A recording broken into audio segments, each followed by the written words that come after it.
السلام عليكم ورحمة الله وبركاته. بسم الله الرحمن الرحيم.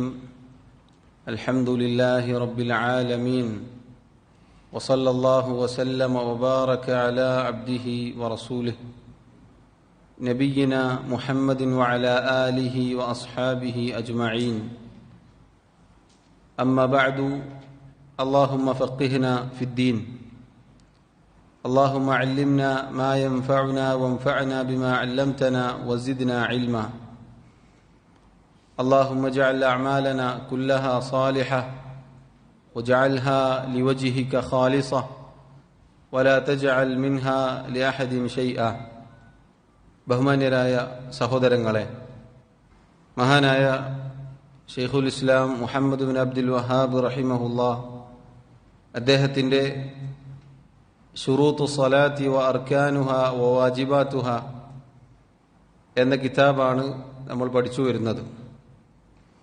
അഥവാ നിസ്കാരത്തിൻ്റെ ഷർത്തുകളും നിസ്കാരത്തിലെ റുക്നുകളും നിർബന്ധ കാര്യങ്ങളും. അള്ളാഹുവിൻ്റെ തൗഫീഖിനാൽ നിസ്കാരത്തിൻ്റെ ഷർത്തുകളെക്കുറിച്ച് നമ്മൾ മനസ്സിലാക്കി കഴിഞ്ഞു. നിസ്കാരത്തിൻ്റെ റുക്നുകളാണ് മനസ്സിലാക്കി വരുന്നത്. നിസ്കാരത്തിൻ്റെ റുക്നുകൾ 3 റുക്നുകളാണ് നമ്മൾ പറഞ്ഞത്. നിസ്കാരത്തിന് എത്ര റുക്നുകളുണ്ട്? നിസ്കാരത്തിൻ്റെ റുക്നുകൾ എത്രയാണ്? 14 റുക്നുകളാണ് നിസ്കാരത്തിനുള്ളത്. 14 റുക്നുകളാണ് നിസ്കാരത്തിന് ഉള്ളത്. അതിൽ നമ്മൾ മനസ്സിലാക്കിയ 3 റുക്നുകൾ ഏതൊക്കെയായിരുന്നു? ഒന്ന്, അൽ ഖിയാമു മഅൽ ഖുദ്റതി. അതിൻ്റെ അർത്ഥം കഴിവുള്ളവർ നിൽക്കുക, കഴിവുള്ളവർ നിൽക്കണം, അത് റുക്നാണ്. രണ്ടാമത്തേത് തക്ബീറത്തുൽ ഇഹ്റാം. തക്ബീറത്തുൽ ഇഹ്റാം അഥവാ നിസ്കാരത്തിലേക്ക് നമ്മൾ പ്രവേശിക്കുമ്പോൾ ചെയ്യുന്ന ആദ്യത്തെ തക്ബീർ, അത് റുക്നാണ്. മൂന്നാമത്തേത് ഖിറാഅത്തുൽ ഫാത്തിഹ, സൂറത്തുൽ ഫാത്തിഹ പാരായണം ചെയ്യൽ. ഈ 3 റുക്നുകളെ കുറിച്ചാണ് നമ്മൾ പറഞ്ഞത്. അതോടൊപ്പം ഷെയ്ഖ് റഹിമഹുല്ലാഹ് ഖിറാഅത്തുൽ ഫാത്തിഹയുമായി ബന്ധപ്പെട്ട് നിസ്കാരത്തിലെ പ്രാരംഭ പ്രാർത്ഥന പറഞ്ഞിരുന്നു. സുബ്ഹാനക്കല്ലാഹുമ്മ വബിഹംദിക വതബാറക സ്മുക വതആല ജദ്ദുക വലാ ഇലാഹ ഗൈറുക.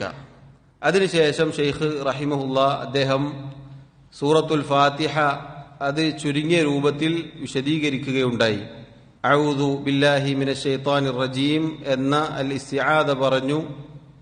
ബിസ്മില്ലാഹിർ റഹ്മാനിർ റഹീം എന്ന ബസ്മല അതും പറഞ്ഞു. ശേഷം അൽഹംദുലില്ലാഹി റബ്ബിൽ ആലമീൻ അതായിരുന്നു നമ്മൾ അവസാനം പറഞ്ഞ് നിർത്തിയത്. അൽഹംദുലില്ലാഹ് എന്ന് പറഞ്ഞാൽ അൽഹംദു സനാഉൻ, ഹംദ് എന്നത് സർവ്വലോകങ്ങളുടെയും റബ്ബായ അള്ളാഹുവിനാകുന്നു സർവസ്തുതിയും എന്ന് പറഞ്ഞാൽ അള്ളാഹു സുബ്ഹാനഹു വ തആലയെ പ്രശംസിക്കലാകുന്നു അത്. അഥവാ അൽഹംദു എന്ന വാക്കിലെ അൽ അലിഫു വല്ലാമു ലിസ്തിഗ്റാഖി ജമീഇൽ മഹാമിദ്, സർവസ്തുതിയും എന്ന് നമ്മൾ അർത്ഥം വെക്കുന്നത് അതുകൊണ്ടാണ്.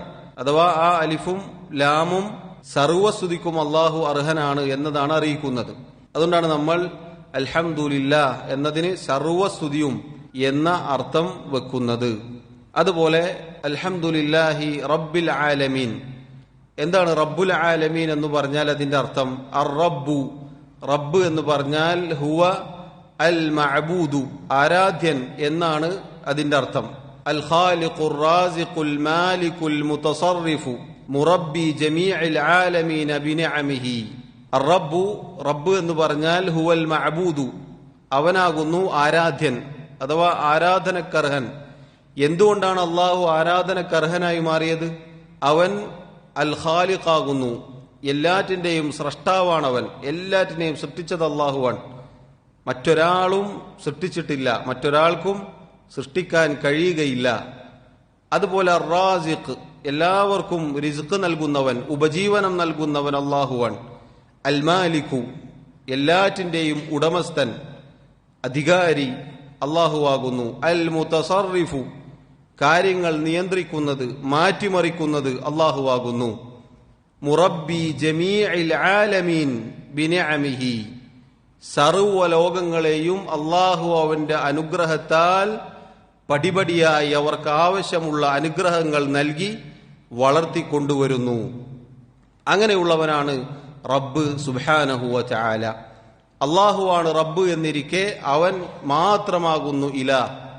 ഏതൊരുവനാണോ സൃഷ്ടിക്കുകയും റിസ്ക് നൽകുകയും നിയന്ത്രിക്കുകയും അധികാരപ്പെടുത്തുകയും കാര്യങ്ങൾ മാറ്റിമറിക്കുകയും എല്ലാവർക്കും അനുഗ്രഹങ്ങൾ വാരിക്കോരി ചൊരിഞ്ഞു നൽകുകയും ചെയ്യുന്നത്, എന്നിട്ട് ഓരോന്നിനെയും ഇല്ലായ്മയിൽ നിന്ന് പരിപാലിച്ച് സൃഷ്ടിച്ച് നിയന്ത്രിച്ച് അങ്ങനെ പടിപടിയായി വളർത്തിക്കൊണ്ടുവരുന്നവൻ അവൻ മാത്രമാകുന്നു ആരാധനക്ക് അർഹതയുള്ളവനും. അതുകൊണ്ടാണ് അർ റബ്ബ് എന്നതിന് അൽ മഅബൂദ് എന്ന് ഷെയ്ഖ് അർത്ഥം പറഞ്ഞത്. യഥാർത്ഥത്തിൽ അർ റബ്ബ് എന്ന് പറഞ്ഞാൽ നേരത്തെ പറഞ്ഞ അൽ ഖാലിഖ്, അൽ മാലിക്, അൽ മുതസറിഫ് എന്ന ആ വാചകം മാത്രമേ പൊതുവെ പറയാറുള്ളൂ. എന്നാൽ റബ്ബ് എന്ന് മാത്രം പറഞ്ഞാൽ ഈ പറഞ്ഞ എല്ലാം അതിൽ ഉൾക്കൊള്ളും. ആരാധനയുടെ വിഷയവും സൃഷ്ടിപ്പും നിയന്ത്രണവും അധികാരവും എല്ലാം ഉൾപ്പെടും എന്ന് ചുരുക്കം. ഷെയ്ഖ് പറഞ്ഞു അൽ ആലമീൻ. അൽ ആലമീൻ എന്ന് പറഞ്ഞാൽ സർവ്വലോകങ്ങളും എന്ന് പറഞ്ഞാൽ കുല്ലുമാ സിവല്ലാഹി ആലമുൻ, അള്ളാഹുവിന് പുറമെയുള്ള എല്ലാം ആലമാകുന്നു. ആലം എന്ന് പറഞ്ഞാൽ അള്ളാഹുവിന് പുറമെ എന്തൊക്കെയുണ്ടോ ആരൊക്കെയുണ്ടോ അവരെല്ലാവരും ആലമാകുന്നു, സൃഷ്ടിയാകുന്നു.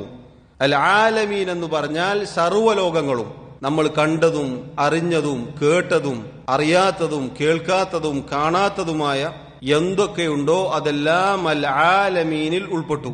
അള്ളാഹുവിന്റെ കോടാനുകോടി സൃഷ്ടികളിൽ ഒരു സൃഷ്ടി മാത്രമാണ് ഞാനും നിങ്ങളും. അപ്പോൾ അള്ളാഹുവിന് പുറമെ എന്തൊക്കെയുണ്ടോ അതൊക്കെ ആലമാണ്. അള്ളാഹുവിന്റെ വിശേഷണം, നാമം, അവന്റെ അധികാരം, അവന്റെ ഇബാദത്തിനുള്ള അർഹത, അവന്റെ എല്ലാ കാര്യങ്ങളും അത് അള്ളാഹുവിന് മാത്രമേ യോജിക്കുകയുള്ളൂ. അതുകൊണ്ടാണ് അള്ളാഹു അല്ലാത്തവർക്ക് ഈ പറഞ്ഞതൊന്നും വകവെച്ചു കൊടുക്കാൻ പാടില്ല, സാധിക്കുകയില്ല. കാരണം അള്ളാഹു അല്ലാത്തതെല്ലാം സൃഷ്ടികളാണ്. ഒരു സൃഷ്ടി എങ്ങനെ മറ്റൊരു സൃഷ്ടിയെ ആരാധിക്കും? ഒരിക്കലും ആരാധിക്കാൻ നിർവാഹമില്ല, അതിന് സാധിക്കുകയില്ല, അത് പാടില്ല. അത് കേവല ബുദ്ധിക്ക് തന്നെ യോജിക്കാത്ത കാര്യമാണ്, പ്രമാണങ്ങൾക്ക് തീരെയും യോജിക്കുന്നില്ല എന്നതാണ് വസ്തുത. വഹുവ റബ്ബുൽ ജമീഅ, അള്ളാഹു ആവട്ടെ സർവ സൃഷ്ടികളുടെയും റബ്ബാകുന്നു. അതാണ് റബ്ബുൽ ആലമീൻ എന്ന് പറഞ്ഞാൽ അർത്ഥം. അപ്പോൾ സഹോദരങ്ങളെ, അൽഹംദുലില്ലാഹി റബ്ബിൽ ആലമീൻ എന്ന് നമ്മൾ സൂറത്തുൽ ഫാത്തിഹയിൽ പാരായണം ചെയ്യുമ്പോൾ അള്ളാഹുവിനെ കുറിച്ചുള്ള ഈ ചിന്ത നമ്മുടെ മനസ്സിലേക്ക് വരണം. അത് നമ്മെ തൗഹീദിൽ ഉറപ്പിച്ചു നിർത്തും. റബ്ബിനോടുള്ള മഹത്വം നമ്മുടെ ജീവിതത്തിൽ ഉണ്ടാകും. അതിനാണ് ഷെയ്ഖ് റഹിമഹുല്ലാ സൂറത്തുൽ ഫാത്തിഹ പറഞ്ഞിട്ട് അത് വിശദീകരിക്കുകയാണ്. കഴിഞ്ഞ ക്ലാസ്സിൽ പറഞ്ഞിരുന്നു, ഖുർആൻ പാരായണം ചെയ്യുമ്പോൾ ശ്രദ്ധിച്ച് മനസ്സിലാക്കി അതിന്റെ ആശയം ഉൾക്കൊണ്ട് പാരായണം ചെയ്താൽ മാത്രമേ അത് മനസ്സിലേക്ക് ഇറങ്ങുകയുള്ളൂ. അള്ളാഹു അതിനാണ് അവന്റെ കിതാബ് അവതരിപ്പിച്ചത്. ആ കിതാബിലെ ആയത്തുകൾ ചിന്തിക്കാൻ, ഉറ്റാലോചിക്കാൻ, അത് ജീവിതത്തിൽ പകർത്താൻ. അതല്ലാതെ അള്ളാഹു ചോദിച്ചതുപോലെ നമ്മുടെ ഹൃദയം പൂട്ടിയതുപോലെ ഒരിക്കലും ആവരുത്. അപ്പോൾ സൂറത്തുൽ ഫാത്തിഹ പാരായണം ചെയ്യുമ്പോൾ നോക്കൂ നിങ്ങൾ, ഒന്നാമതായി അൽഹംദുലില്ലാഹി റബ്ബിൽ ആലമീൻ എന്ന ആയത്ത് നമ്മൾ പാരായണം ചെയ്യുമ്പോൾ അള്ളാഹു പറയും ഹമിദനി അബ്ദി, എന്റെ അടിമ എന്നെ സ്തുതിച്ചിരിക്കുന്നു. നബി സല്ലല്ലാഹു അലൈഹി വസല്ലം പഠിപ്പിച്ച ഹദീസിലുള്ളതാണ്. എപ്പോഴാണ് അള്ളാഹുവിന്റെ ഈ മറുപടി വരിക? നമ്മൾ ഈ പറഞ്ഞ ആശയം ചിന്തിച്ച് അള്ളാഹു റബ്ബുൽ ആലമീനെ കുറിച്ച്, അവനെക്കുറിച്ചുള്ള മഹത്വവും അവന്റെ വലിപ്പവും എല്ലാം നമ്മുടെ ഹൃദയത്തിൽ നിറഞ്ഞു നിൽക്കുമ്പോഴാണ് അത് നമുക്ക് ആസ്വദിക്കാൻ സാധിക്കുകയുള്ളൂ. അതല്ലാതെ ഒരു യന്ത്രം ചലിക്കുന്നത് പോലെ അൽഹംദുലില്ലാഹി റബ്ബിൽ ആലമീൻ എന്നിങ്ങനെ സാധാരണ കൈകെട്ടിയാൽ ഓട്ടോമാറ്റിക്കായിട്ട് നമ്മുടെ വായിൽ വരുന്ന, നാവിൽ വരുന്നത് അങ്ങനെ ഉച്ചരിച്ചു പോയാൽ സഹോദരങ്ങളെ അത് നമുക്ക് ആസ്വദിക്കാൻ സാധിക്കുകയില്ല. അതിന്റെ അനന്തരഫലം നമ്മുടെ ജീവിതത്തിൽ കിട്ടണമെങ്കിൽ ഈ കാര്യം നമ്മൾ ശ്രദ്ധിക്കണം. അള്ളാഹു തൗഫീഖ് നൽകി അനുഗ്രഹിക്കുമാറാവട്ടെ. അടുത്ത ആയത്ത് ഷെയ്ഖ് റഹിമഹുല്ലാ അദ്ദേഹം പറയുന്നു അർ റഹ്മാനിർ റഹീം. നമുക്കറിയാം ബിസ്മില്ലാഹിർ റഹ്മാനിർ റഹീം, അൽഹംദുലില്ലാഹി റബ്ബിൽ ആലമീൻ, അർ റഹ്മാനിർ റഹീം. അർ റഹ്മാനിർ റഹീം എന്ന് പറഞ്ഞാൽ റഹ്മതൻ ആമ്മതൻ ബിജമീഇൽ മഖ്ലൂഖാത്ത്. എന്താണ് അർ റഹ്മാൻ എന്നാൽ അർത്ഥം? അർ റഹ്മാൻ എന്നത് നമ്മൾ വിശദീകരിച്ചതാണ്, അള്ളാഹുവിന്റെ നാമമാണ്. അള്ളാഹു എന്ന നാമത്തിന് ശേഷം പിന്നെ അർ-റഹ്മാൻ എന്ന നാമമാണ് എണ്ണപ്പെടാറുള്ളത്. അർ-റഹ്മാൻ എന്ന് പറഞ്ഞാൽ പരമകാരുണികൻ എന്ന് മലയാളത്തിൽ നമ്മൾ അർത്ഥം പറയാറുണ്ട്. അഥവാ റഹ്മതൻ ആമ്മതൻ ബിജമീഇൽ മഖ്ലൂഖാത്ത്. ശൈഖ് പറയുന്നു, എല്ലാ സൃഷ്ടികൾക്കും അള്ളാഹു അവന്റെ റഹ്മത്ത് നൽകും. അള്ളാഹുവിന്റെ കാരുണ്യം ലഭിക്കാത്ത സൃഷ്ടികൾ ഉണ്ടാവുകയില്ല. അഥവാ ഇഹലോകത്ത് വഴിപ്പെട്ടവനും വഴിപ്പെടാത്തവനും അള്ളാഹു കാരുണ്യം നൽകും. അതുകൊണ്ടാണ് മുസ്ലിമിനും കാഫിറിനും മതനിഷേധിക്കും എല്ലാവർക്കും അള്ളാഹു ദുനിയാവ് നൽകുന്നത്. ഇഹലോകത്ത് ചിലപ്പോൾ ഒരു മുസ്ലിമിനേക്കാൾ 5 നേരം നിസ്കരിച്ച് അള്ളാഹുവിനെ സൂക്ഷിച്ച് ജീവിക്കുന്ന ആളുകളെക്കാൾ അള്ളാഹുവിനെ ധിക്കരിക്കുന്നവർക്ക് ചിലപ്പോൾ ദുനിയാവിന്റെ സൗകര്യങ്ങൾ നമ്മൾ കണ്ടേക്കാം. ദുനിയാവ് അങ്ങനെയാണ്. ഇഹലോകത്ത് അള്ളാഹു വഴിപ്പെട്ടവർക്കും വഴിപ്പെടാത്തവർക്കും കാരുണ്യം ചൊരിയും. അവന്റെ റഹ്മത്ത് എല്ലാവർക്കും കിട്ടും. ഒരു വിഭാഗക്കാർക്ക് മാത്രമല്ല, എല്ലാ സൃഷ്ടികൾക്കും അള്ളാഹുവിന്റെ കാരുണ്യം എത്തും. വേറെ വ്യാഖ്യാന പ്രകാരം അർ-റഹ്മാൻ എന്ന് പറഞ്ഞാൽ അല്ലാഹു റബ്ബുൽ ആലമീൻ അങ്ങേയറ്റത്തെ കാരുണ്യമുള്ളവനാണ്. അവൻ അർ-റഹ്മാൻ, അങ്ങേയറ്റത്തെ കാരുണ്യമുള്ളവനാണ് അള്ളാഹു. അതാണ് രണ്ടാമത്തെ വ്യാഖ്യാനം. അഥവാ സഹോദരങ്ങളെ, റസൂലുള്ളാഹി സ്വല്ലല്ലാഹു അലൈഹി വസല്ലം പറഞ്ഞതുപോലെ ഒരു കുഞ്ഞിനോട് അതിന്റെ മാതാവിനുള്ളതിനേക്കാൾ എത്രയോ ഇരട്ടി കാരുണ്യം അള്ളാഹുവിന് അവന്റെ സൃഷ്ടികളോടുണ്ട്. അള്ളാഹുവിന്റെ 100 കാരുണ്യത്തിൽ ഒരു കാരുണ്യം മാത്രമേ അള്ളാഹു ഭൂമിയിലേക്ക് ഇറക്കിയിട്ടുള്ളൂ. ആ ഒരു കാരുണ്യത്തിൽ നിന്നാണ് സൃഷ്ടികൾ പരസ്പരം അങ്ങോട്ടും ഇങ്ങോട്ടും കാരുണ്യം കാണിക്കുന്നത്. ഒരു മാതാവിന് മക്കളോട്, പിതാവിന് മക്കളോട്, മക്കൾക്ക് തിരിച്ചു മാതാവിനോട്, ഭാര്യയ്ക്ക് ഭർത്താവിനോട്, കൂട്ടുകാർക്ക് പരസ്പരം, ഇങ്ങനെ അങ്ങോട്ടും ഇങ്ങോട്ടും അന്യോന്യം സൃഷ്ടികൾ, ജന്തുക്കൾ, ജീവജാലങ്ങൾ പരസ്പരം കാരുണ്യം ചൊരിയുന്നത് അള്ളാഹുവിന്റെ 100ൽ ഒരൊറ്റ കാരുണ്യത്തിന്റെ അടിസ്ഥാനത്തിലാണ്. ബാക്കി 99 ഈ ഒന്നും ചേർത്ത് അള്ളാഹു റബ്ബുൽ ആലമീൻ മുഅ്മിനുകൾക്ക് സ്വർഗത്തിൽ വെച്ചിരിക്കുകയാണ്. സുബ്ഹാനല്ലാഹ്, എന്തായിരിക്കും സ്വർഗത്തിൽ അള്ളാഹുവിന്റെ കാരുണ്യം? ആ 100 കാരുണ്യവും ലഭിച്ചാൽ എന്തായിരിക്കും ഒരു മുഅ്മിനിന്റെ അവസ്ഥ? അള്ളാഹു അത് നൽകി അനുഗ്രഹിക്കുമാറാവട്ടെ. അപ്പോൾ അർ-റഹ്മാൻ എന്ന് പറഞ്ഞാൽ സഹോദരങ്ങളെ, റഹ്മത്തൻ ആമ്മത്തൻ ബിജമീഇൽ മഖ്ലൂഖാത്ത്, സർവ്വ സൃഷ്ടികൾക്കും ആമായി പൊതുവായി അള്ളാഹുവിന്റെ കാരുണ്യം ലഭിക്കും. അതല്ലെങ്കിൽ അള്ളാഹു റബ്ബുൽ ആലമീൻ അവൻ കാരുണ്യമുള്ളവനാണ്. അവന്റെ ദാത്തിൽ, അവന്റെ നാമം കരുണയുള്ളവൻ, അങ്ങേയറ്റം കാരുണ്യമുള്ളവൻ എന്നാണ്. അർ-റഹീം എന്ന് പറഞ്ഞാൽ റഹ്മത്തൻ ഖാസത്തൻ ബിൽ മുഅ്മിനീൻ, മുഅ്മിനീങ്ങൾക്ക് മാത്രം പ്രത്യേകമായി അള്ളാഹു കാരുണ്യം ചൊരിയുന്നു എന്നതാണ് അർത്ഥം. അഥവാ നേരത്തെ ആദ്യം പറഞ്ഞ അർ-റഹ്മാൻ എന്നതിൽ എല്ലാവർക്കും അള്ളാഹുവിന്റെ കാരുണ്യം കിട്ടും. അർ-റഹീം എന്ന നാമം അത് മുഅ്മിനുകൾക്ക് മാത്രം അള്ളാഹു കരുണ ചെയ്യും, കാരുണ്യം ചൊരിയും എന്നതാണ് അർത്ഥം. വദ്ദലീലു ഖൗലുഹു തആല, അതിനുള്ള തെളിവ് അള്ളാഹു പറഞ്ഞു, വകാന ബിൽ മുഅ്മിനീന റഹീമ, അള്ളാഹു റബ്ബുൽ ആലമീൻ മുഅ്മിനുകളോട് ഏറെ കാരുണ്യമുള്ളവനാണ്. ഈ 2 നാമങ്ങളെ, ഈ ആയത്തിനെ പല രൂപത്തിൽ വ്യാഖ്യാനിച്ചിട്ടുണ്ട്. നേരത്തെ പറഞ്ഞതുപോലെ അള്ളാഹു കാരുണ്യമുള്ളവനാണ്, അങ്ങേയറ്റത്തെ റഹ്മത്തുള്ളവനാണ്. അർ-റഹീം എന്ന് പറഞ്ഞാൽ അള്ളാഹുവിന്റെ സൃഷ്ടികൾക്ക് റഹ്മത്ത് ചൊരിയും എന്നതാണ് എന്ന് ലഘുവായ വിശദീകരണം നൽകപ്പെട്ടിട്ടുണ്ട്. അതല്ലെങ്കിൽ അള്ളാഹു എല്ലാവർക്കും കാരുണ്യം ചൊരിയും, മുഅ്മിനുകൾക്ക് പ്രത്യേകമായും കാരുണ്യം ചൊരിയും. ആദ്യത്തെ റഹ്മാൻ എന്ന നാമത്തിൽ ഇഹലോകത്ത് വഴിപ്പെട്ടവർക്കും വഴിപ്പെടാത്തവർക്കും ലഭിക്കും. അർ-റഹീം എന്ന നാമം പരലോകത്ത് വഴിപ്പെട്ടവർക്ക് മാത്രം, മുഅ്മിനുകൾക്ക് മാത്രം അള്ളാഹുവിന്റെ കാരുണ്യം ലഭിക്കും എന്നിങ്ങനെ പൊതുവെ ചുരുക്കി പറഞ്ഞാൽ അള്ളാഹു റബ്ബുൽ ആലമീൻ അവൻ കാരുണ്യമുള്ളവനാണ്. അവന്റെ സൃഷ്ടികൾക്ക് അവന്റെ റഹ്മത്ത് ലഭിക്കും.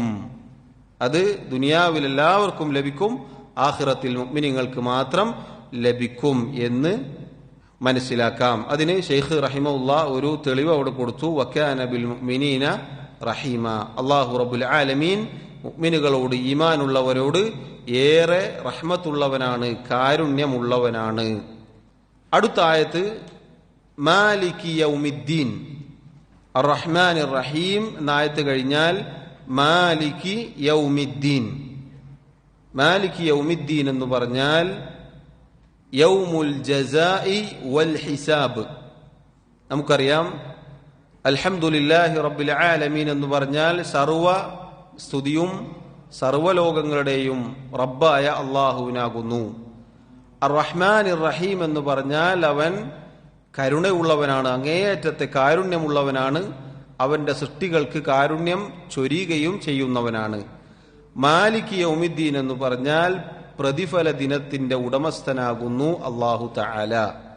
അഥവാ മാലികി യൗമിദ്ദീൻ, യൗമുൽ ജസാഇ വൽ ഹിസാബ്. യൗമുൽ ജസാഇ വൽ ഹിസാബ് എന്ന് പറഞ്ഞാൽ പ്രതിഫല ദിനത്തിന്റെ, വിചാരണയുടെ, കണക്ക് നോട്ടത്തിന്റെ ദിവസം. ആ ദിവസത്തിന്റെ മാലിക്കാകുന്നു അല്ലാഹു സുബ്ഹാനഹു വ തആല. ആ ദിവസത്തിന്റെ ഉടമസ്ഥനാകുന്നു അല്ലാഹു റബ്ബുൽ ആലമീൻ. ഏതാണ് ആ ദിവസം? എന്താണ് ആ ദിവസത്തിന്റെ പ്രത്യേകത? യൗമു കുല്ലിൻ യുജാസാ ബിഅമലിഹി ഇൻ ഖൈറൻ ഫഖൈറുൻ വ ഇൻ ശർറൻ ഫശർറുൻ. ഓരോരുത്തരും, ഓരോ മനുഷ്യരും, ഓരോ സൃഷ്ടിയും അവരുടെ തങ്ങളുടെ പ്രവർത്തനങ്ങൾക്കനുസരിച്ചുള്ള പ്രതിഫലം നൽകപ്പെടുന്ന ദിവസമാകുന്നു. ഇൻ ഖൈറൻ ഫഖൈർ. ആരാണോ നന്മ ചെയ്യുന്നത്, നന്മ ആരാണോ ചെയ്തത്, അവർക്ക് ഖൈർ, നന്മയാണ് പ്രതിഫലം. വ ഇൻ ശർറൻ ഫശർ. ഇനി ആരെങ്കിലും ഷർറാണ്, തിന്മയാണ് ചെയ്തു കൂട്ടിയത് എങ്കിൽ അവന് അതിന്റെ തിക്തഫലമായ ഷർറായിരിക്കും അവനുള്ള പ്രതിഫലം. അങ്ങനെയുള്ള ദിവസമാണ് യൗമുദ്ദീൻ എന്ന ദിവസം. അദ്ദീൻ എന്ന് പറഞ്ഞാൽ അർത്ഥം അൽ ജസാ, പ്രതിഫലം എന്നാണ്. ആ ദിവസത്തിലാണ് അള്ളാഹു വിചാരണ ചെയ്ത് ഓരോരുത്തർക്കും തങ്ങളുടെ പ്രവർത്തനങ്ങൾക്കുള്ള തിക്തഫലം നൽകുന്നത്. വദ്ദലീലു ഖൗലുഹു തആല. അതിനുള്ള തെളിവ് അള്ളാഹുവിന്റെ ആയത്താണ്. അള്ളാഹു പറഞ്ഞു, വമാ അദ്റാക മാ യൗമുദ്ദീൻ. വമാ അദ്റാക്, ഓ നബിയെ താങ്കൾക്കറിയുമോ, മാ യൗമുദ്ദീൻ, എന്താണ് ആ യൗമുദ്ദീൻ, എന്താണ് പ്രതിഫല ദിനത്തിന്റെ ദിവസം? ഈ പറഞ്ഞ വിചാരണയുടെയും പ്രതിഫലത്തിന്റെയും ദിവസം എന്ന് പറഞ്ഞാൽ എന്താണ് നബിയെ എന്ന് താങ്കൾക്കറിയുമോ? സുമ്മ മാ അദ്റാക മാ യൗമുദ്ദീൻ. വീണ്ടും യൗമുദ്ദീൻ, പ്രതിഫല ദിനത്തിന്റെ നാൾ, ദിവസം എന്നാൽ എന്താണെന്ന് നിനക്കറിയുമോ? എന്നിട്ട് അള്ളാഹു പറയുകയാണ്, യൗമ, ആ ദിവസം എന്ന് പറഞ്ഞാൽ ലാ തംലികു നഫ്സുൻ ലിനഫ്സിൻ ഷൈഅ.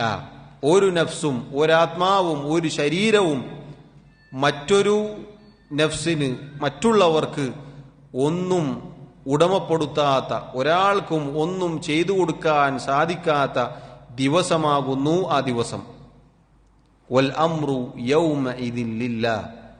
വൽ അംറു, കാര്യങ്ങൾ, യൗമഇദിൻ, അന്നേ ദിവസം, ലില്ലാഹ്, അള്ളാഹുവിന്റെ കൈകളിലാകുന്നു. അങ്ങനെയുള്ള ദിവസമാണ് യൗമുദ്ദീൻ. ആ ദിവസത്തിന്റെ ഉടമസ്ഥനാകുന്നു അല്ലാഹു സുബ്ഹാനഹു വ തആല. വൽ ഹദീസു അൻഹു സല്ലല്ലാഹു അലൈഹി വസല്ലം. ശേഷം ഷെയ്ഖ് റഹിമഹുല്ലാഹ് അദ്ദേഹം ഒരു ഹദീസ് എടുത്തു കൊടുക്കുന്നു. അൽ കയ്യിസു മൻ ദാന നഫ്സഹു വഅമില ലിമാ ബഅദൽ മൗത്ത് വൽ ആജിസു മൻ അത്ബഅ നഫ്സഹു ഹവാഹാ വതമന്ന അലല്ലാഹിൽ അമാനിയ. അൽ കയ്യിസ്, അൽ കയ്യിസ് എന്ന് പറഞ്ഞാൽ ബുദ്ധിമാൻ. ബുദ്ധിമാൻ എന്ന് പറഞ്ഞാൽ മൻ ദാന നഫ്സഹു, ആരാണോ തന്റെ സ്വന്തത്തെ വിചാരണ ചെയ്തത്, വഅമില ലിമാ ബഅദൽ മൗത്ത്, മരണത്തിന് ശേഷമുള്ള ജീവിതത്തിന് വേണ്ടി പ്രവർത്തിച്ചത്, അവനാണ് ബുദ്ധിമാൻ. അൽ കയ്യിസ്, ബുദ്ധിമാൻ എന്ന് പറഞ്ഞാൽ മൻ ദാന നഫ്സഹു, മരണത്തിന് മുന്നേ ജീവിച്ചിരിക്കുന്ന കാലത്ത്, അള്ളാഹു ആയുസ് നൽകിയ കാലത്ത് സ്വന്തത്തെ വിചാരണ ചെയ്തവൻ, ആത്മപരിശോധന നടത്തിയവൻ. വഅമില ലിമാ ബഅദൽ മൗത്ത്, ആത്മപരിശോധന, വിചാരണ, സ്വന്തത്തെ ഞാൻ എന്ത് ചെയ്തു, നാളേക്ക് വേണ്ടി ഞാൻ എന്ത് ചെയ്തു, എന്റെ കയ്യിൽ എന്തുണ്ട് എന്ന് വിചാരണ ചെയ്യുകയും എന്നിട്ട് മരണാനന്തരം ജീവിക്കാനുള്ള ജീവിതത്തിനു വേണ്ടി പണിപ്പെടുകയും പ്രവർത്തിക്കുകയും ചെയ്തവനാണ് ബുദ്ധിമാൻ.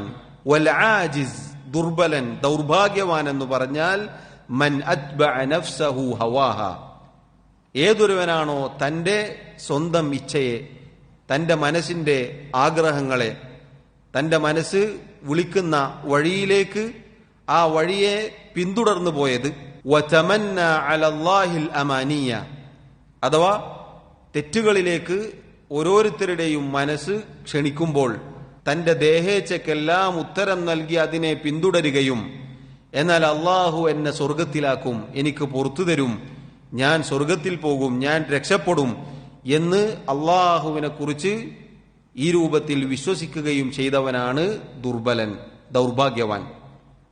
നോക്കൂ നിങ്ങൾ, ആ പരലോകത്തേക്ക് വേണ്ടി പണിയെടുത്തവനാണ് രക്ഷപ്പെട്ടവൻ, ബുദ്ധിമാൻ.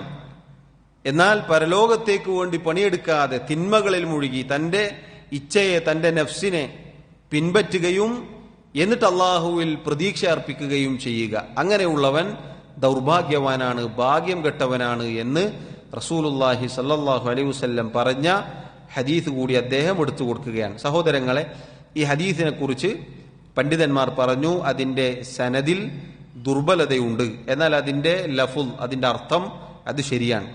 മറ്റുള്ള ഖുർആനിന്റെയും സുന്നത്തിന്റെയും മറ്റ് ഹദീസുകളുടെയും ആശയം, അർത്ഥം അതിലുണ്ട്. സനദിൽ ചില ദുർബലതകളുണ്ട്, അത് സാന്ദർഭികമായി ഉണർത്തുകയാണ്. മറിച്ച് അതിന്റെ അർത്ഥം ശരിയാണ്, അതൊരു ആശയം എന്ന നിലക്ക് പറയാവുന്നതാണ്. പറഞ്ഞതിന്റെ ചുരുക്കം സഹോദരങ്ങളെ, മാലികി യൗമിദ്ദീൻ എന്ന ആയത്ത് നമ്മൾ പാരായണം ചെയ്യുമ്പോൾ പ്രതിഫല ദിനം നമ്മുടെ മനസ്സിലേക്ക് കടന്നു വരണം. യൗമുൽ ജസാഇ വൽ ഹിസാബ്, ആ ദിവസം എന്ന് പറഞ്ഞാൽ ജസാഇന്റെ, ഹിസാബിന്റെ ദിവസമാണ്. റസൂലുള്ളാഹി സല്ലല്ലാഹു അലൈഹി വസല്ലം അറിയിക്കുകയാണ്, അന്നേ ദിവസം യഖ്ബിലുല്ലാഹുൽ അർള, ഭൂമിയെ അല്ലാഹു റബ്ബുൽ ആലമീൻ ഒരു പിടിയിൽ ഒതുക്കും. വയത്വിസ് സമാവാതി ബിയമീനിഹി, ആകാശങ്ങളെ അല്ലാഹു അവന്റെ വലതു കൈയിൽ ചുരുട്ടിപ്പിടിക്കുകയും ചെയ്യും. ثم يقول, എന്നിട്ട് അല്ലാഹു പറയും, അനൽ മലികു ഐന മുലൂകുൽ അർള്, ഞാനാകുന്നു അൽ മലിക്, എല്ലാറ്റിന്റെയും ഉടമസ്ഥൻ, രാജാതിരാജൻ ഞാനാകുന്നു. ഐന മുലൂകുൽ അർള്, ഭൂമിയിലെ രാജാക്കന്മാർ എവിടെ? എവിടെ ഭൂമിയിലെ രാജാക്കന്മാർ? ഒരുപാട് സ്വേച്ഛാധിപതികൾ, രാജാക്കന്മാർ, വലിയ അധികാരമുള്ളവർ, അല്ലാഹു സുബ്ഹാനഹു വ തആലയുടെ ദീനിനെ നിഷേധിച്ചവർ, റബ്ബിന്റെ ദീൻ പാലിച്ച മുഅ്മിനീങ്ങളെ ഉപദ്രവിച്ചവർ, അവരെ ക്രൂശിച്ചവർ, അവരെ കൊന്നൊടുക്കിയവർ, എവിടെ അവർ? എവിടെ ഭൂമിയിലെ രാജാക്കന്മാർ എന്ന് അല്ലാഹു സുബ്ഹാനഹു വ തആല അന്ന് വിളിച്ചു പറയും. എങ്ങനെയാണ് അന്ന് വിളിക്കുക? ഭൂമി അല്ലാഹുവിന്റെ ഒരൊറ്റ പിടുത്തത്തിൽ ഒതുങ്ങിയിരിക്കും. ആകാശങ്ങൾ അല്ലാഹുവിന്റെ വലത് കരങ്ങളിൽ പുസ്തകത്താൾ, പുസ്തകത്തിന്റെ പേജുകൾ ചുരുട്ടിയതുപോലെയായിരിക്കും. സുബ്ഹാനല്ലാഹ്. പണ്ഡിതന്മാർ പറഞ്ഞു, മാലിക് യൗമിദ്ദീൻ എന്ന് പറയുമ്പോൾ അതിന്റെ അർത്ഥം പ്രതിഫല ദിനത്തിന്റെ ഉടമസ്ഥനാണ്. നമുക്കറിയാം, അല്ലാഹു സുബ്ഹാനഹു വ തആലയാണ് ദുനിയാവിന്റെയും ആഖിറത്തിന്റെയും എല്ലാറ്റിന്റെയും ഉടമസ്ഥൻ, ഒരു സംശയവുമില്ല. പിന്നെന്തിനാണ് യൗമുൽ ഹിസാബ്, യൗമുൽ ജസാ അത് പ്രത്യേകം അല്ലാഹു എടുത്തു പറഞ്ഞത്? പണ്ഡിതന്മാർ പറഞ്ഞു, ഒന്നാമത്തെ കാര്യം, അല്ലാഹു സുബ്ഹാനഹു വ തആല അവനാകുന്നു അൽ മാലിക്. അധികാരം എന്നതിനെ അറബിയിൽ അൽ മിൽക്ക് എന്നും അൽ മുൽക്ക് എന്നും പറയും. ഒരാളുടെ മിൽക്കിലുള്ളത് എന്ന് പറഞ്ഞാൽ അയാളുടേത് മാത്രമാണ്, വേറൊരാളും അതിന് അവകാശിയായിട്ടില്ല. അൽ മുൽക്ക് എന്ന് പറഞ്ഞാൽ അധികാരം എന്ന് തന്നെയാണ് അർത്ഥം, പക്ഷേ കാര്യങ്ങൾ മാറ്റിമറിക്കാനും നിയന്ത്രിക്കാനും അധികാരമുള്ള ആൾ, അതാണ് അൽ മുൽക്ക്. അല്ലാഹു സുബ്ഹാനഹു വ തആലക്ക് അൽ മിൽക്കുമുണ്ട് അൽ മുൽക്കുമുണ്ട്, അഥവാ സർവ്വതിന്റെയും ഉടമസ്ഥൻ അല്ലാഹു മാത്രമാണ്, അതിൽ ഒരാളും ഒരു പങ്കുകാരുമില്ല. അതോടൊപ്പം അല്ലാഹു അൽ മുൽക്കുമുള്ളവനാണ്, അഥവാ ഇതിലെ എല്ലാ കാര്യങ്ങളും നിയന്ത്രിക്കുകയും മാറ്റിമറിക്കുകയും ചലിപ്പിക്കുകയും എല്ലാറ്റിനും ഉടമസ്ഥതയുള്ളവൻ അല്ലാഹു മാത്രമാണ്. സൃഷ്ടികളെ സംബന്ധിച്ചിടത്തോളം ചിലപ്പോൾ ചിലരുടെ അധികാര പരിധിയിൽ മാത്രമായിരിക്കും കാര്യം, പക്ഷെ അവിടെ എന്തെങ്കിലും ചെയ്യണമെങ്കിൽ മറ്റുള്ളവരുമായി കൂടിയാലോചിക്കണം. ഒരു ഭരണകൂടം, ഒരു രാജാവ്, ആ രാജാവിന് അധികാരമുണ്ട്, അയാൾ മാത്രമാണ് രാജാവ്. പക്ഷെ ഒരു കാര്യം അയാൾ ചെയ്യണമെങ്കിൽ മന്ത്രിമാരുമായി കൂടിയാലോചിക്കണം, എന്നിട്ടാണ് തീരുമാനമെടുക്കുക. അല്ലാഹു സുബ്ഹാനഹു വ തആലയെ സംബന്ധിച്ചിടത്തോളം അതിന്റെ ആവശ്യമില്ല. അല്ലാഹുവിന് മിൽക്കും മുൽക്കുമുണ്ട്. അതുകൊണ്ടാണ് മാലിക് യൗമിദ്ദീൻ എന്ന ആയത്ത് മാലിക് യൗമിദ്ദീൻ എന്ന ഒരു ഖിറാഅത്ത് കൂടിയുണ്ട്. മാലിക് യൗമിദ്ദീൻ എന്ന് പറഞ്ഞാൽ അൽ മിൽക്ക് എന്ന അർത്ഥമാണ് അവിടെ പണ്ഡിതന്മാർ തഫ്സീറായി നൽകിയിട്ടുള്ളത്. സൃഷ്ടികൾക്ക് ചിലപ്പോൾ കാര്യങ്ങൾ നിയന്ത്രിക്കാനുള്ള അവകാശമുണ്ടാകും, പക്ഷേ സർവാധിപത്യം ഉണ്ടാവുകയില്ല. ഇനി ഒരാൾ മാത്രമാണ് അധികാരി, അയാൾക്ക് മാത്രം കാര്യങ്ങൾ ചലിപ്പിക്കാനും നിയന്ത്രിക്കാനും ഒക്കെ അധികാരവും ഉണ്ടാകും, പക്ഷേ അത് പരിപൂർണമായിരിക്കുകയില്ല. ഇങ്ങനെ സൃഷ്ടികളുടെ അധികാരം ഏതൊരർത്ഥത്തിൽ നോക്കിയാലും അതിന് അങ്ങോട്ടും ഇങ്ങോട്ടുമുള്ള ന്യൂനതകൾ, കുറവുകൾ ഉണ്ടാകും. മാത്രമല്ല, സൃഷ്ടികളുടെ അധികാരം എന്ന് പറഞ്ഞാൽ എത്ര വലിയ രാജാവായിരുന്നാലും എത്ര വലിയ അധികാരിയായിരുന്നാലും ഒന്നല്ലെങ്കിൽ ഇയാൾ അധികാരം ഒഴിയും. ഒരു സമയം വന്നാൽ ഇയാൾ അധികാരം ഒഴിയും, അതല്ലെങ്കിൽ അധികാരം ഇയാളെ ഒഴിയും. സൃഷ്ടികളുടെ അധികാരം എന്ന് പറഞ്ഞാൽ ഇതാണ്. ഒന്നല്ലെങ്കിൽ ഇയാൾ അധികാരം ഒഴിയും, അതല്ലെങ്കിൽ അധികാരം ഇയാളെ ഒഴിവാക്കും. വേറെ ആളുകൾ വന്ന് അധികാരത്തിലേറിയാൽ സ്വാഭാവികമായി ഇയാൾ അവിടെ നിന്ന് നീക്കപ്പെടും, മാറ്റപ്പെടും. അല്ലാഹു റബ്ബുൽ ആലമീൻ മാലികുൽ മുൽക്ക്, അവൻ സർവാധികാരിയാണ്. അള്ളാഹുവിന്റെ മുൽക്ക് എന്ന് പറഞ്ഞാൽ എല്ലാ പരിപൂർണതയും ഉള്ള മുൽക്കാകുന്നു, അധികാരമാകുന്നു. അതുകൊണ്ടാണ് അള്ളാഹു സുബ്ഹാനഹു വ തആല അവനാകുന്നു സർവാധികാരമുള്ളത്. ഖുൽ, പറയുക, മൻ ബിയദിഹി മലകൂതു കുല്ലി ഷൈ, ആരുടെ കയ്യിലാണ് സർവ്വതിന്റെയും അധികാരമുള്ളത് എന്നവരോട് ചോദിച്ചു നോക്കുക എന്ന് അല്ലാഹു സുബ്ഹാനഹു വ തആല പറഞ്ഞതായി നമുക്ക് കാണാം. സഹോദരങ്ങളെ, മേൽപ്പറഞ്ഞ 3 ആയത്തുകളിലും മഹത്തായ ഒരു ഗുണപാഠം പണ്ഡിതന്മാർ പറഞ്ഞിട്ടുണ്ട്. അൽഹംദുലില്ലാഹി റബ്ബിൽ ആലമീൻ എന്ന ആയത്ത് ഒരടിമ പാരായണം ചെയ്യുമ്പോൾ നമ്മൾ പറഞ്ഞു, അൽഹംദുലില്ലാ എന്ന് പറഞ്ഞാൽ അള്ളാഹുവിനെ പ്രശംസിക്കലാണ്. അവൻ ചെയ്തു തന്ന എണ്ണി തിട്ടപ്പെടുത്താൻ സാധിക്കാത്ത അനുഗ്രഹങ്ങൾക്കുള്ള നന്ദിയാണത്. അവനെ പുകഴ്ത്തലാണ്, പ്രശംസിക്കലാണ്. അതിലൂടെ ഒരടിമക്ക് അള്ളാഹുവിനോടുള്ള സ്നേഹമാണ് പ്രകടമാകുന്നത്. അൽ മഹബ്ബ, അള്ളാഹുവിനോടുള്ള സ്നേഹം ആ ആയത്തിലൂടെ പ്രകടമാകും. അള്ളാഹുവിനോട് യഥാർത്ഥ സ്നേഹമുള്ള ഒരു മുഅ്മിൻ ആത്മാർത്ഥമായി ഈ ആയത്ത് പാരായണം ചെയ്യുമ്പോൾ ആ സന്ദർഭത്തിൽ മനസ്സിൽ അതിയായ സ്നേഹം പുറത്തേക്ക് വരും. രണ്ടാമത്തെ, അതിനുശേഷമുള്ള ആയത്ത് അർ-റഹ്മാൻ റഹീം എന്ന ആയത്ത് പാരായണം ചെയ്യുമ്പോൾ അള്ളാഹുവിന്റെ കാരുണ്യത്തെക്കുറിച്ചാണ് അതിലുള്ളത്. അതുകൊണ്ട് തന്നെ അള്ളാഹുവിനെ കുറിച്ചുള്ള അതിയായ പ്രതീക്ഷ മനസ്സിലേക്ക് വരും. റബ്ബിനെ കുറിച്ചുള്ള അതിയായ പ്രതീക്ഷ. ഒരു ഇബാദത്ത് ചെയ്യുമ്പോൾ, ഒരു കർമ്മം ചെയ്യുമ്പോൾ അള്ളാഹുവിൽ പ്രതീക്ഷയാണ് അറിയിക്കുന്നത്. കാരണം റബ്ബ് റഹ്മാനാണ്. എത്ര വലിയ തെറ്റ് ചെയ്ത പാപിയോട് പോലും അള്ളാഹു പറഞ്ഞു, തൗബ ചെയ്ത് മടങ്ങിക്കൊള്ളുക, ഞാൻ പുറത്തു നൽകാം. ഇങ്ങനെ എല്ലാ അർത്ഥത്തിലും അള്ളാഹു അവന്റെ റഹ്മത്ത് അറിയിക്കുന്നതാണ് അർ-റഹ്മാൻ റഹീം എന്ന ആയത്ത്. അർ-റജ, പ്രതീക്ഷയാണ് അതിലൂടെ ഒരു മുഅ്മിനിന് പ്രകടമാകുന്നത്. മാലിക് യൗമിദ്ദീൻ എന്ന ആയത്ത് പാരായണം ചെയ്യുമ്പോൾ എന്താണ് അതിലുള്ളത്? പ്രതിഫല ദിനം, പരലോകമാണ് ഉണർത്തുന്നത്. ആ പരലോകം, യൗമുൽ ജസാഇ വൽ ഹിസാബ്, അത് ഓർക്കുമ്പോൾ ഒരടിമക്ക് മനസ്സിൽ ഭയമുണ്ടാകും. എന്റെ അവസ്ഥ എന്തായിരിക്കും? പരലോകത്ത് നാളേക്ക് വേണ്ടി ഞാൻ എന്തു ചെയ്തു? ഹദീസിലെ ആശയം നമ്മൾ കേട്ടില്ലേ? സ്വന്തത്തെ വിചാരണ ചെയ്യുകയും പരലോകത്തേക്ക് വേണ്ടി പണിയെടുക്കുകയും ചെയ്യുന്നവനാണ് ബുദ്ധിമാൻ. അഥവാ സഹോദരങ്ങളെ, മാലിക് യൗമിദ്ദീൻ എന്ന ആയത്ത് പാരായണം ചെയ്യുമ്പോൾ അള്ളാഹുവിനെ കുറിച്ചുള്ള ഭയം മനസ്സിലേക്ക് വരും. അള്ളാഹുവിനെ കുറിച്ചുള്ള പേടി. ദുനിയാവിൽ എങ്ങനെയെങ്കിലും ജീവിച്ച് അള്ളാഹ് സ്വർഗത്തിലാക്കും, അള്ളാഹ് പുറത്തു തരും എന്ന ഇതുപോലെയുള്ള ചിന്തയുമായി നടക്കാൻ സാധിക്കുകയില്ല. മറിച്ച് അള്ളാഹുവിന്റെ ശിക്ഷയും അന്നേ ദിവസം ഒരാൾക്കും പരസ്പരം സഹായിക്കാൻ സാധിക്കുകയില്ല എന്ന ഉറച്ച ബോധ്യവും എല്ലാം പ്രകടമാകുന്ന ആയത്തുകളാണ് അള്ളാഹു അറിയിച്ചിട്ടുള്ളത്. മാലിക് യൗമിദ്ദീൻ എന്ന് പാരായണം ചെയ്യുമ്പോൾ അൽ ഖൗഫ്, ഭയം, അത് പ്രകടമാകും. അൽ ഹുബ്, അർ-റജ, അൽ ഖൗഫ് എന്നത് ഇബാദത്തുകളുടെ നിബന്ധനയിൽപ്പെട്ടതാണ്. നമ്മുടെ ഏത് ഇബാദത്തിലും ഈ 3 കാര്യങ്ങൾ ഉണ്ടായിരിക്കണം. നിസ്കരിക്കുമ്പോഴാവട്ടെ, നോമ്പെടുക്കുമ്പോഴാവട്ടെ, സദഖ കൊടുക്കുമ്പോഴാവട്ടെ, ഏത് ഇബാദത്ത് ചെയ്യുമ്പോഴാവട്ടെ നമ്മുടെ മനസ്സിൽ ഈ 3 കാര്യങ്ങൾ ഉണ്ടായിരിക്കണം. ഒന്നത് ചെയ്യുമ്പോൾ റബ്ബിനോടുള്ള മഹബ്ബത്തോടുകൂടി, സ്നേഹത്തോടുകൂടി ചെയ്യണം. അള്ളാഹുവിനോടുള്ള ഇഷ്ടം കൊണ്ട്.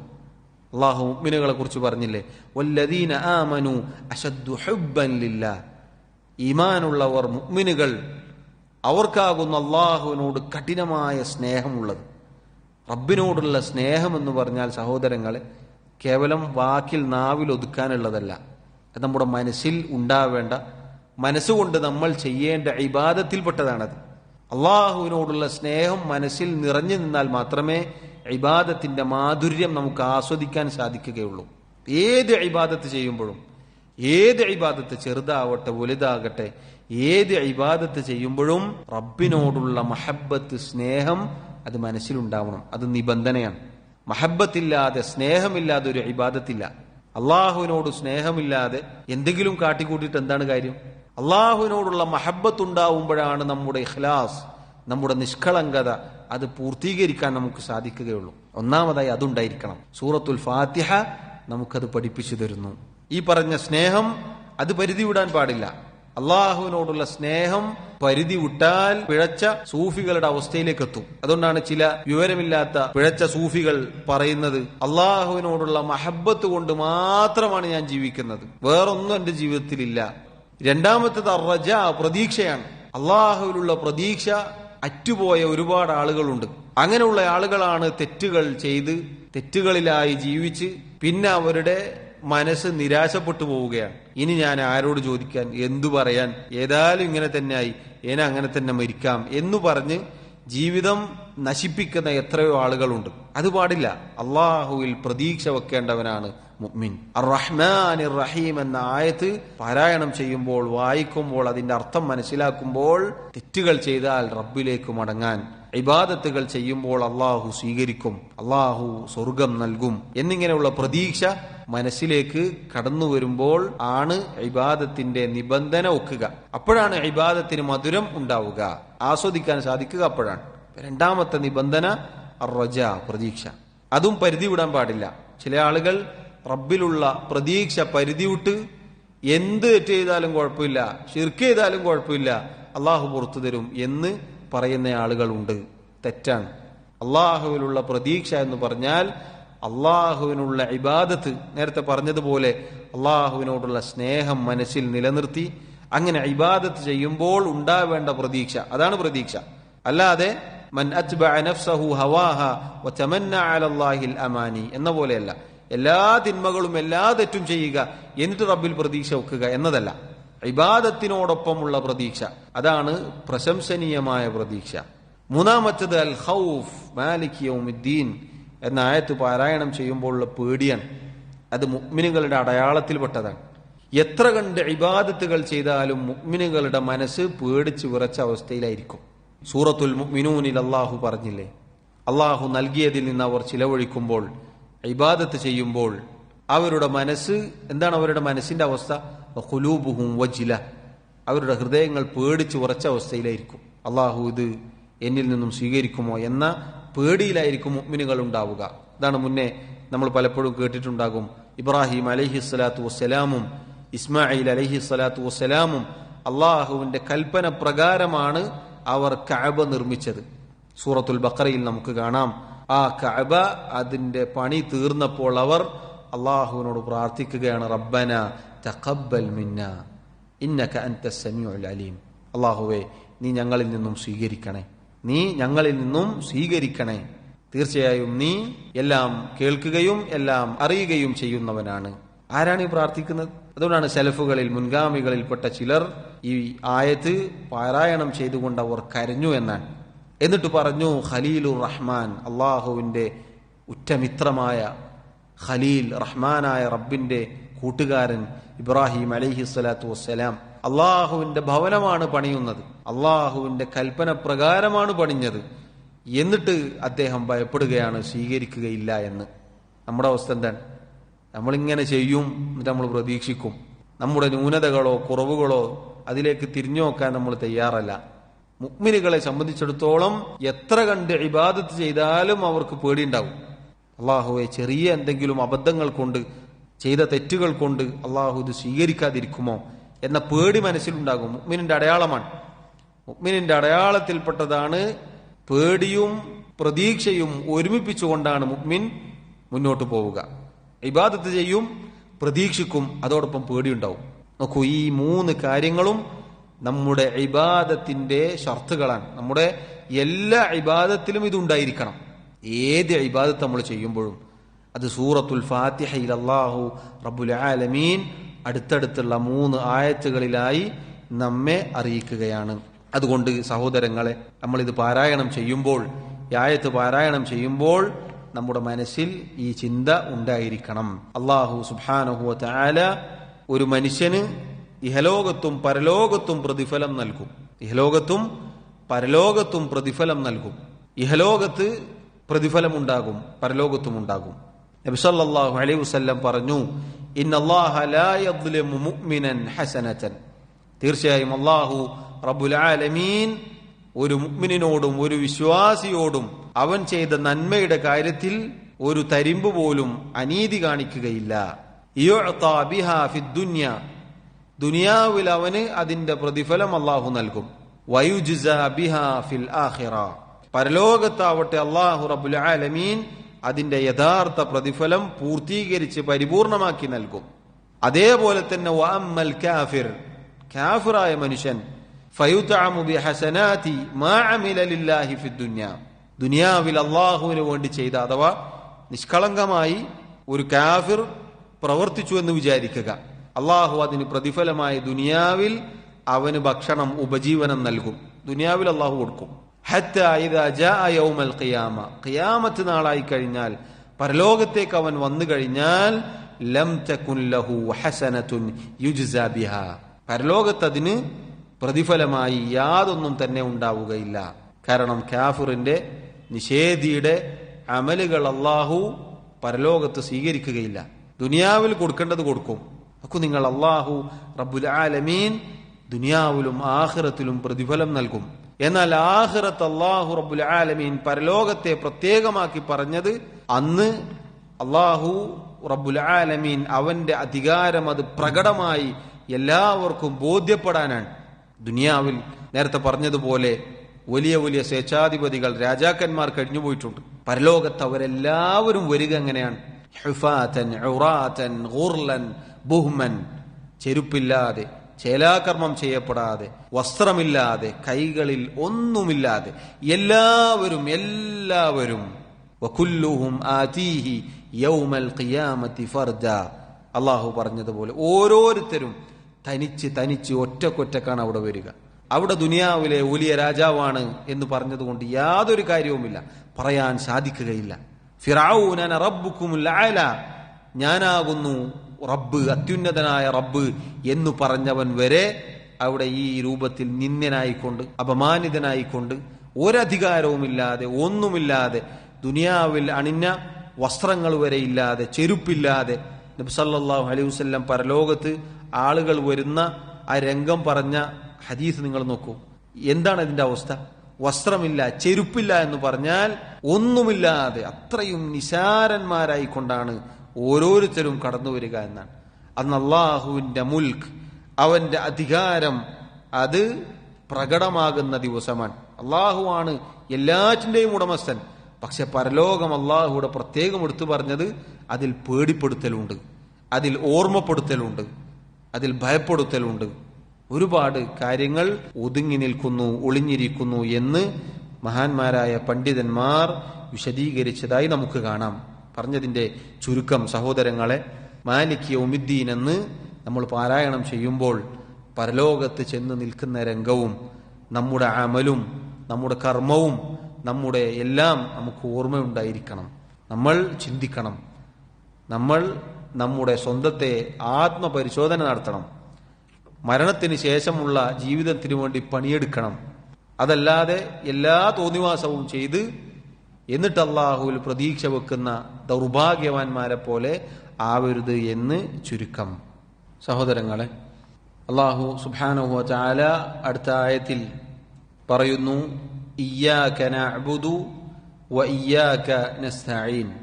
അല്ലാഹുവേ, നിന്നെ മാത്രം ഞങ്ങൾ ആരാധിക്കുന്നു, ഇബാദത്ത് ചെയ്യുന്നു, നിന്നോട് മാത്രം ഞങ്ങൾ സഹായം തേടുന്നു. ഷെയ്ഖ് റഹിമഹുല്ലാ അദ്ദേഹം പറയുന്നു, ഇയ്യാക നഅ്ബുദു എന്ന് പറഞ്ഞാൽ അതായത് ലാ നഅ്ബുദു ഗൈറക, അല്ലാഹുവേ ലാ നഅ്ബുദു ഞങ്ങൾ ആരാധിക്കുന്നില്ല, ആരാധിക്കുകയില്ല, ഗൈറക നീയല്ലാത്ത ഒരാളെയും, നീയല്ലാത്ത ഒന്നിനെയും ഞങ്ങൾ ആരാധിക്കുകയില്ല, ആരാധിക്കുന്നില്ല. ഷെയ്ഖ് പറയുന്നു, എന്താണ് ഈ പ്രഖ്യാപനം? എന്താണ് ഈ ആയത്തിന്റെ ഉദ്ദേശം? അഹ്ദുൻ ബൈനൽ അബ്ദി വബൈന റബ്ബിഹി, ഒരടിമക്കും അവന്റെ റബ്ബിനും ഇടയിലുള്ള കരാറാണ് ഇപ്പോൾ പറഞ്ഞ ഈ വാക്ക്. അല്ലാഹുവേ, നിന്നെയല്ലാത്ത ഒരാളെയും ഒന്നിനെയും ഞങ്ങൾ ആരാധിക്കുകയില്ല, ഞങ്ങൾ ആരാധിക്കുന്നില്ല, നിന്നെ മാത്രമേ ഞങ്ങൾ ആരാധിക്കുകയുള്ളൂ, നിന്നെ മാത്രമാണ് ഞങ്ങൾ ആരാധിക്കുന്നത് എന്നത് അള്ളാഹുവിനും ഒരടിമക്കും ഇടയിലുള്ള കരാറാണ്. റസൂലുള്ളാഹി സ്വല്ലല്ലാഹു അലൈഹി വസല്ലം സൂറത്തുൽ ഫാത്തിഹയെ കുറിച്ച് പറഞ്ഞ ഹദീസിൽ പറഞ്ഞിരുന്നു, ഇയ്യാക നഅ്ബുദു വ ഇയ്യാക നസ്തഈൻ എന്നൊരടിമ പറഞ്ഞാൽ അള്ളാഹു പറയും, ഹാദാ ബൈനി വബൈന അബ്ദി, ഇതെനിക്കും എന്റെ അടിമക്കും ഇടയിലുള്ള കരാറാകുന്നു. വലി അബ്ദി മാ സഅൽ, എന്റെ അടിമ എന്താണോ ചോദിക്കുന്നത് അത് അവനുണ്ടാകും. ഷെയ്ഖ് പറയുന്നു, അല്ലാ യഅ്ബുദ ഇല്ലാ ഇയ്യാഹു, എന്താണ് ഒരു അടിമക്കും തന്റെ റബ്ബിനും ഇടയിലുള്ള കരാർ? അല്ലാ യഅ്ബുദ ഇല്ലാ ഇയ്യാഹു, അല്ലാഹുവിനെ അല്ലാതെ ഒരാളെയും ആരാധിക്കുകയില്ല, ഒരാളെയും ഇബാദത്ത് ചെയ്യുകയില്ല എന്നത് അള്ളാഹുവിനും ഒരടിമക്കും ഇടയിലുള്ള കരാറാകുന്നു. സഹോദരങ്ങളെ, ഈ കരാർ അള്ളാഹു റബ്ബുൽ ആലമീൻ നമ്മോട് വാങ്ങിയിരിക്കുന്നു. എപ്പോഴാണ് വാങ്ങിയത്? നമ്മൾ നമ്മുടെ പിതാവിന്റെ മുതുകിലായിരിക്കെ. അള്ളാഹു പറഞ്ഞു, സൂറത്തുൽ അഅറാഫിൽ നമുക്ക് കാണാം, വഇദ് അഖദ റബ്ബുക മിൻ ബനി ആദമ മിൻ ദുഹൂരിഹിം ദുർരിയതഹും വഅശ്ഹദഹും അലാ അൻഫുസിഹിം. അല്ലാഹു സുബ്ഹാനഹു വ തആല ആദമിന്റെ പുത്രനെ, മനുഷ്യനെ അവന്റെ പിതാവിന്റെ മുതുകിൽ നിന്നും പുറത്തേക്ക് കൊണ്ടുവന്നു. എന്നിട്ട് അല്ലാഹു മനുഷ്യനെ അവന്റെ കാര്യത്തിൽ സാക്ഷിയാക്കുകയും ചെയ്തു. എന്താണ് മനുഷ്യനെ അല്ലാഹു സാക്ഷിയാക്കിയത്? അലസ്തു ബിറബ്ബിക്കും, അല്ലാഹു ചോദിച്ചു, അലസ്തു ബിറബ്ബിക്കും, മനുഷ്യ, ഞാനല്ലയോ നിന്റെ റബ്ബ്, ഞാനല്ലയോ നിന്റെ റബ്ബ് എന്ന് നമ്മൾ ഓരോരുത്തരും നമ്മുടെ പിതാവിന്റെ മുതുകിലായിരിക്കെ അല്ലാഹു റബ്ബുൽ ആലമീൻ നമ്മോട് ചോദിച്ച ചോദ്യമാണ്. എന്നിട്ട് നമ്മെ ആ ചോദ്യത്തിന്, നമ്മൾ പറഞ്ഞ ആ ഉത്തരത്തിന് സാക്ഷികളാക്കുകയും ചെയ്തു. നമുക്ക് നിഷേധിക്കാൻ കഴിയില്ല, അഥവാ ഒരാൾക്കും നിഷേധിക്കാൻ സാധിക്കുകയില്ല. അതുകൊണ്ടാണ് റസൂലുള്ളാഹി സ്വല്ലല്ലാഹു അലൈഹി വസല്ലം പറഞ്ഞത്, കുല്ലു മൗലൂദിൻ യൂലദു അലൽ ഫിത്ര, എല്ലാ ഓരോ കുഞ്ഞും ശുദ്ധ പ്രകൃതിയിലായിക്കൊണ്ടാണ് പുറത്തേക്ക് വരുന്നത്, ജനിച്ചു വീഴുന്നത്. ഫഅബവാഹു, പിന്നീട് അവന്റെ മാതാപിതാക്കളാണ്, യുഹവ്വിദാനിഹി ഔ യുനസ്സിറാനിഹി ഔ യുമജ്ജിസാനിഹി, യഹൂദനും നസറാനിയും തീയിനെ ആരാധിക്കുന്ന മജൂസിയും ഒക്കെ ആക്കി തീർക്കുന്നത്. എല്ലാ മനുഷ്യനും എല്ലാ കുഞ്ഞും പുറത്തേക്ക് വരുന്നത് ശുദ്ധ പ്രകൃതിയിലായിക്കൊണ്ടാണ്. എന്താണ് അതിന്റെ കാരണം? അള്ളാഹു കരാറ് വാങ്ങിയിട്ടുണ്ട്. ഒരു കുട്ടിയും ശിർക്ക് ചെയ്തുകൊണ്ട് പുറത്തേക്ക് വരുന്നില്ല. ഒരു കുട്ടിയും ശിർക്ക് ചെയ്തുകൊണ്ട്, മുശ്രിക്കായിക്കൊണ്ട്, കാഫിറായിക്കൊണ്ട്, യഹൂദിയായിക്കൊണ്ട്, നസ്രാനിയായിക്കൊണ്ട്, മജൂസിയായിക്കൊണ്ട്, മതനിഷേധിയായിക്കൊണ്ട് പുറത്തേക്ക് വരുന്നില്ല. എല്ലാവരും പുറത്തേക്ക് വരുന്നത് ശുദ്ധ പ്രകൃതിയിലായിക്കൊണ്ടാണ്. അഥവാ അലസ്തു ബിറബ്ബിക്കും എന്ന് അല്ലാഹു ചോദിക്കുകയും എന്നിട്ട് ബല ഖാലു ബല, അല്ലാഹു പറയുന്നു ആയത്തിൽ, ഇതിന്റെ ബാക്കിയിൽ അല്ലാഹു പറഞ്ഞു, അവർ പറയും, മനുഷ്യർ ഓരോരുത്തരും പറയും, ഖാലു ബല, അതേ റബ്ബേ, നീ തന്നെയാണ് ഞങ്ങളുടെ റബ്ബ്. ഖാലു ബല ഷഹിദിന, അല്ലാഹുവേ, നീ തന്നെയാകുന്നു ഞങ്ങളുടെ റബ്ബ്, ഞങ്ങൾ ആ കാര്യത്തിന് സാക്ഷ്യം വഹിച്ചിരിക്കുന്നു എന്ന് ഓരോരുത്തരും പറയും. അതുകൊണ്ട് നമുക്കൊരാൾക്കും നിഷേധിക്കാൻ സാധിക്കുകയില്ല. എല്ലാവരും ശുദ്ധ പ്രകൃതിയിലായിക്കൊണ്ടാണ് ജനിച്ചു വീഴുന്നത്. അതാണ് ശൈഖ് ഇവിടെ ഓർമ്മപ്പെടുത്തിയത്. അഹ്ദുൻ ബൈനൽ അബ്ദി വബൈന റബ്ബിഹി, ഒരടിമക്കും അവന്റെ റബ്ബിനും ഇടയിലുള്ള കരാറാകുന്നു ഇയ്യാക നഅ്ബുദു എന്ന വാക്ക്. അഥവാ റബ്ബേ, നിന്നെ മാത്രമേ ഞങ്ങൾ ആരാധിക്കുകയുള്ളൂ, നീയല്ലാത്ത ഒരാളെയും ഇബാദത്ത് ചെയ്യുകയില്ല എന്നാണ് ആ വാക്കിലൂടെ ഓരോരുത്തരും പ്രഖ്യാപിക്കുന്നത്.